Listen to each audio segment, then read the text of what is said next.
E a segunda parte do nosso podcast sobre análises clínicas, eu quero abordar aqui com a nossa convidada, a doutora Silvânia Ramalho, a questão da nova resolução 978, ela substituiu a 786, que trata sobre os exames de análises clínicas nos diversos serviços de saúde.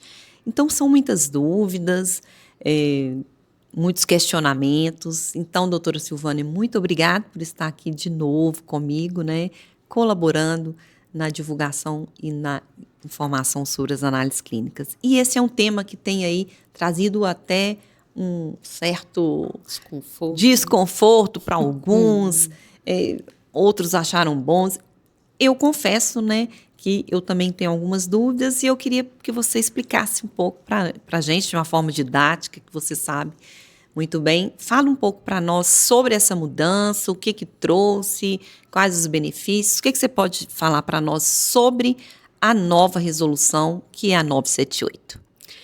Júnia, eu agradeço o espaço e a oportunidade para falar de uma resolução que trata direto dos exames de análises clínicas, né, onde o protagonismo é do farmacêutico bioquímico há vários anos, e das outras áreas também que atuam, né, os biólogos e os biomédicos também atuam na área do laboratório clínico. E a gente foi surpreendido com uma resolução que saiu em pouco tempo, né? Que a gente conviveu aí com a 302 durante 18 anos. Muitos anos. E agora a gente teve a 786, que entrou em vigor em 2023, e o mercado se movimentou solicitando uma revisão dessa resolução, porque ali, além do laboratório clínico, foi incluído também os laboratórios clínicos de patologia, né, e de citologia, e eles se pronunciaram que não conseguiam caber dentro da resolução, e aí eles acabaram sendo retirados agora, da 978.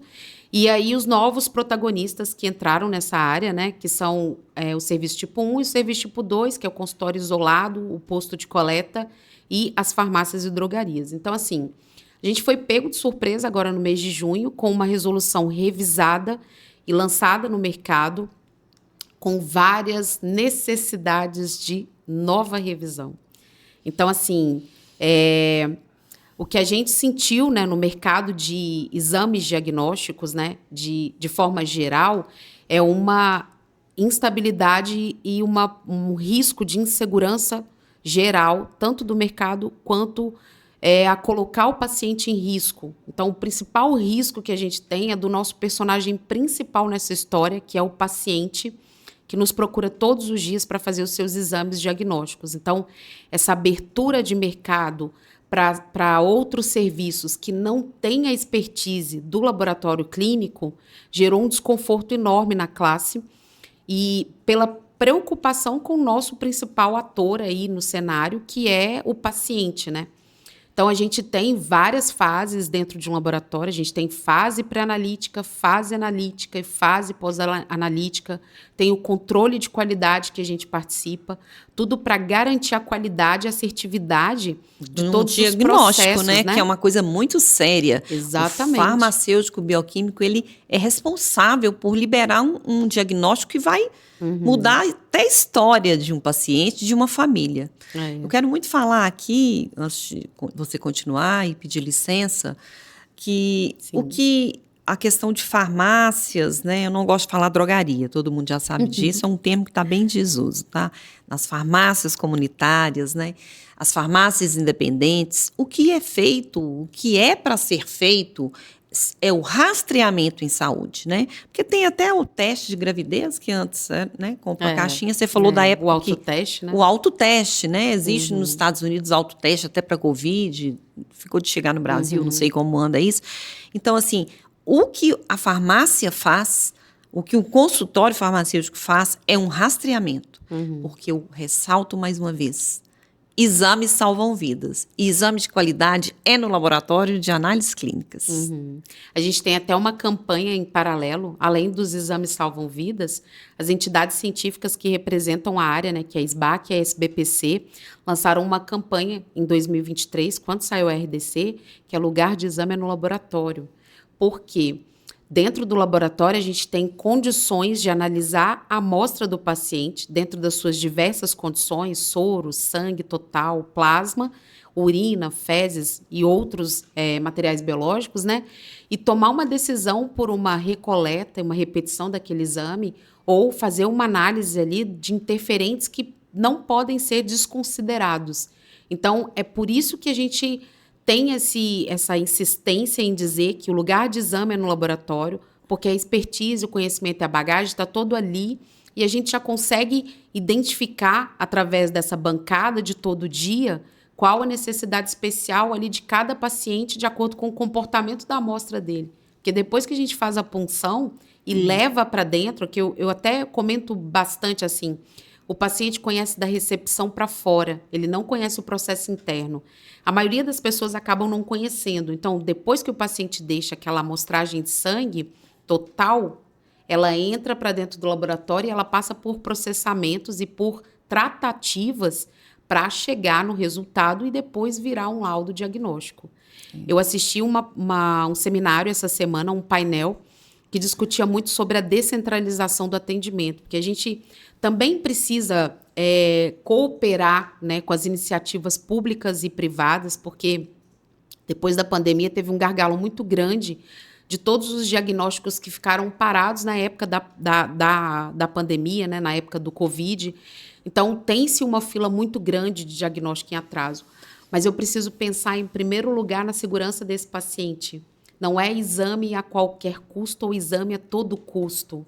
A gente precisa pensar na segurança e na qualidade diagnóstica. Acima de tudo. Acima de tudo. Eu queria que você continuasse falando mais sobre a 978, mas eu ressalto, sabe? Eu acho que deve ter uma união entre farmácia e laboratório. Uhum. Eu acho que, de alguma forma, esses autotestes que sejam permitidos com qualidade, para que o farmacêutico clínico que atua em consultório e em farmácias comunitárias possam fazer um rastreamento e encaminhar, inclusive, antes de encaminhar o médico, encaminhar um laboratório de análise clínica aos nossos colegas bioquímicos para fazer ali, então, o diagnóstico mesmo final.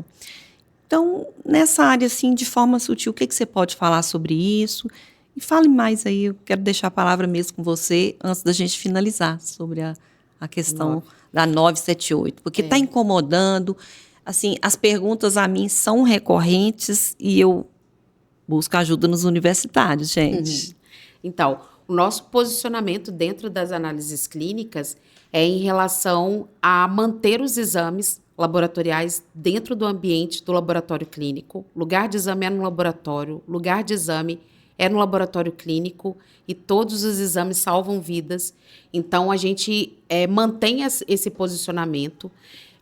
E os exames que foram autorizados aí pela resolução dentro do serviço tipo 1 e tipo 2, que são os consultórios isolados e as farmácias, eles servem apenas para triagem.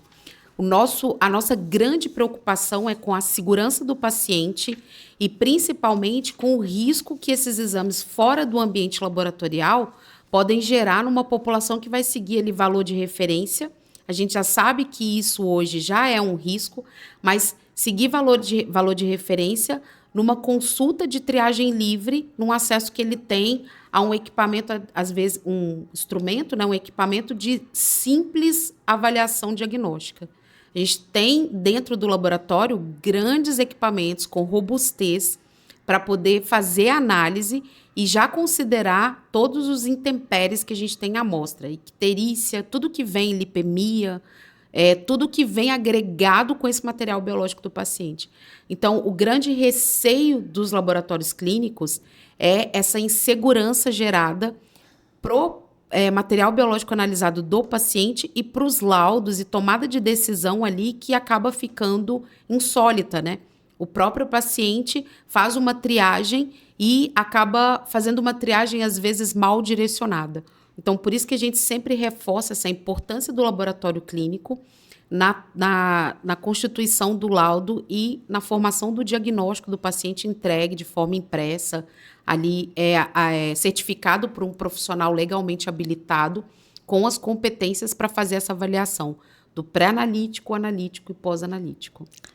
Gente, ela sabe muito, né? Ela nos inspira. E eu quero deixar mais uma vez o recado. Você quer ter o seu podcast? Vem para a Vitrine Rec, é aqui dentro do Monte Carmo Shopping, em Betim. Pertinho de todo mundo. Olha, queria agradecer novamente a doutora Silvânia. Agradeço. Gente, se vocês estão com dúvidas sobre essa resolução 978, é porque tem a outra 786, está causando um pouquinho de dúvida. E a 786, reforçando, está revogada. A 786 foi revogada.